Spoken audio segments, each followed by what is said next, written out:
जब दुनिया गाजा में इजराइल की बमबारी देख रही है, जब दुनिया गाजा में 13,000 मौत देखकर हैरान है,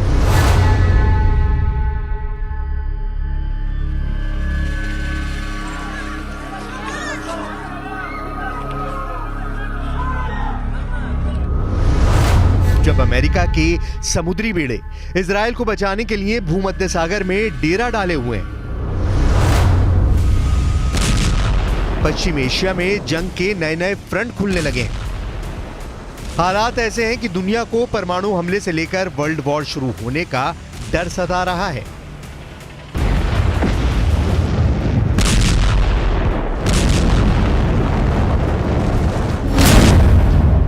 तब पुतिन की फौज ने यूक्रेन के करीब 15,000 सैनिकों को मार डाला है और यह काम उसने सिर्फ 3 हफ्ते में किया है। यानी हर हफ्ते पुतिन यूक्रेन के 5,000 सैनिकों को मौत के घाट उतार रहे हैं।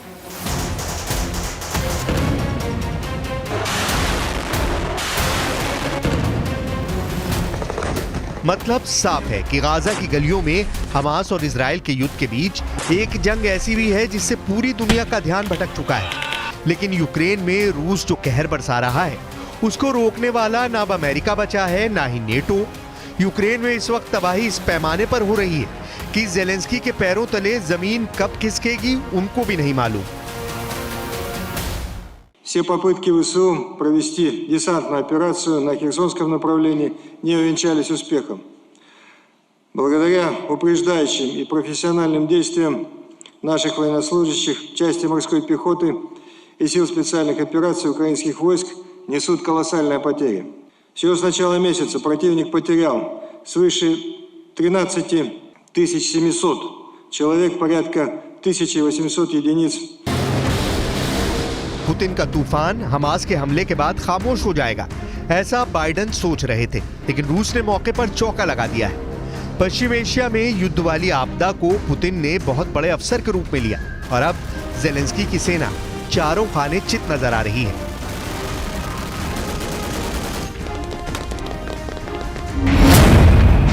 इसकी बड़ी वजह गाजा का युद्ध बन चुका है, क्योंकि अमेरिका का हथियार सप्लाई अब पूरी तरह इजराइल की तरफ खिसक चुकी है। जो हथियार अमेरिका यूक्रेन भेजता रहा है, यानी तोप, गोले, बम, बारूद, सब कुछ अब इजराइल की तरफ जा रहा है। इजराइल इस वक्त गाजा पर 24 घंटे बमबारी कर रहा है और उसके हथियार खत्म हो रहे हैं। यही वजह है कि इजराइल को फंसा देखकर अमेरिका ने अपने हथियार गोदाम इजराइल के लिए खोल दिए हैं। यही वजह है कि यूक्रेन युद्ध को चलाने वाली अमेरिका की मशीन ठप पड़ चुकी है या फिर इजराइल के लिए गोले बारूद का उत्पादन कर रही है।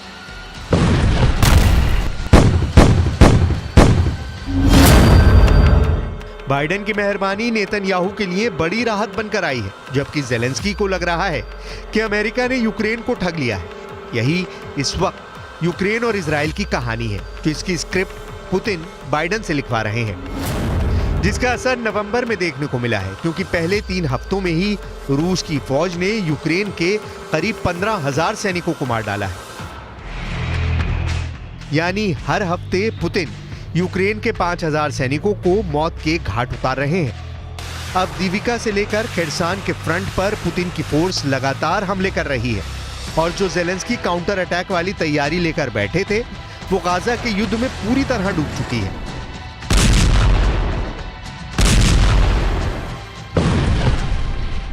Российских войск продолжают успешно вести активную оборону, уверенно удерживают рубежи на всей линии боевого соприкосновения, постепенно улучшая свое положение. Противнику непрерывно наносится огневое поражение, не позволяющее ему. इस वक्त यूक्रेन के अब दीविका के लिए बहुत खतरनाक युद्ध चल रहा है। जिस तरह रूस ने बखमूत पर हमला किया था, ठीक उसी तरह अब अवदीविका को घेर लिया है। ज़ेलेंस्की का दावा है कि रूस को अवदीविका की लड़ाई में बहुत बड़ा नुकसान उठाना पड़ा है।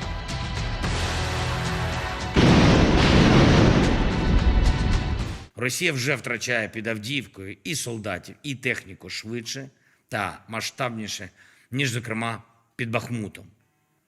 Витримувати цей їхній натиск надзвичайно складно. І кожен наш воїн, який тримає позиції, кожен наш воїн, який виконує бойові завдання, саме там заслуговує на надзвичайну нашу вдячність. जेलेंस्की और उनकी फौज के दावे हमेशा हैरान करते आए हैं। यूक्रेन का ताजा दावा यह है कि युद्ध में रूस के 3,20,000 सैनिक मारे जा चुके हैं। हालांकि खुद बाइडेन ने इन आंकड़ों को कभी गंभीरता से नहीं लिया। यूक्रेन का दूसरा दावा यह है कि रूस के 5,500 टैंक तबाह किए जा चुके हैं, यानी पुतिन की 70% टैंक पावर खत्म हो चुकी है। यूक्रेन का दावा है कि रूस की 10,000 बख्तरबंद गाड़ियां तबाह की जा चुकी हैं, यानी पुतिन का 80% नुकसान हो चुका है।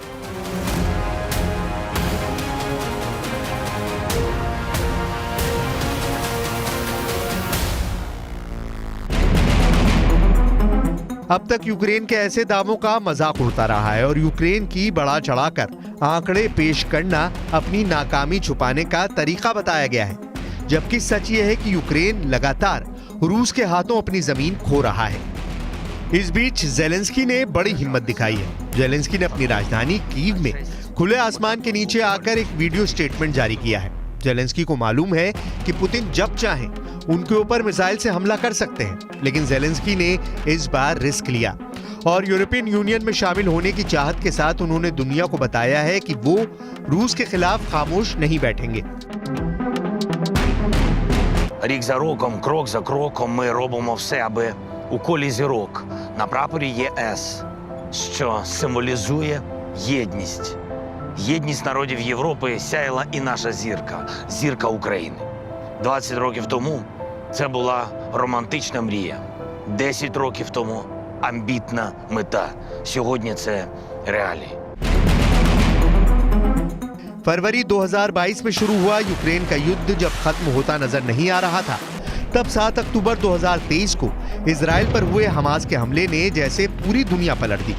इजराइल फेल हो गया, अमेरिका हैरान रह गया और फिर नेतन्याहू ने नॉन स्टॉप बमबारी वाला युद्ध शुरू कर दिया। इजराइल इस वक्त पीछे हटने को राजी नहीं है और वो हमास पर जवाबी हमले के नाम पर गाजा पर अंधाधुंध बमबारी कर रहा है।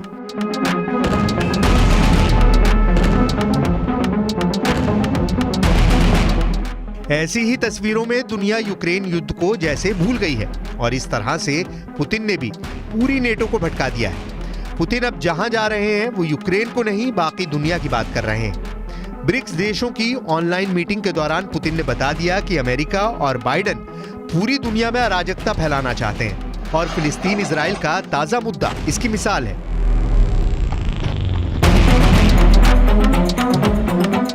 Изгнание мирного населения и разразившаяся гуманитарная катастрофа вызывают глубочайшую обеспокоенность. Только что коллега говорил о гибели большого количества детей. Это ужасно, но когда смотришь, как делают операции без наркоза детям, это вызывает, конечно, особые чувства. Все эти события, по сути, являются прямым следствием стремления Соединенных Штатов монополизировать посреднические। युद्ध को लेकर पूरी दुनिया में अंगारे देखने को मिल रहे हैं। सिर्फ गाजा और यूक्रेन ही नहीं, ये दक्षिण चीन सागर है और यहाँ पर अमेरिका और फिलीपींस की वायुसेना वॉर एक्सरसाइज कर रही है।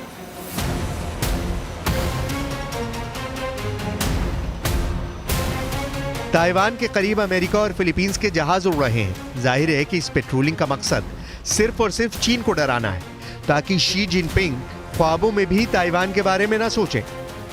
यह है फिलीपींस की वायुसेना का F-50 लड़ाकू विमान, जिसके पीछे पीछे है अमेरिकन F-15 फाइटर जेट। दोनों साथ उड़ रहे हैं। ये दोनों मिसाइलों से लैस हैं और इस बात को साबित करना चाहते हैं कि दक्षिण चीन सागर में शी जिनपिंग की दादागिरी नहीं चलने दी जाएगी।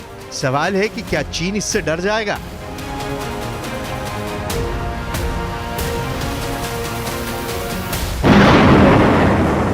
कुल मिलाकर युद्ध के शोले दुनिया के हर कोने में भड़के हुए हैं। यूक्रेन के बाद गाजा में चिंगारी बहुत बड़ी आग बनकर अपने अपने इलाकों को जला रही है। अब फिक्र की बात है कि क्या बाकी दुनिया इससे बची रहेगी।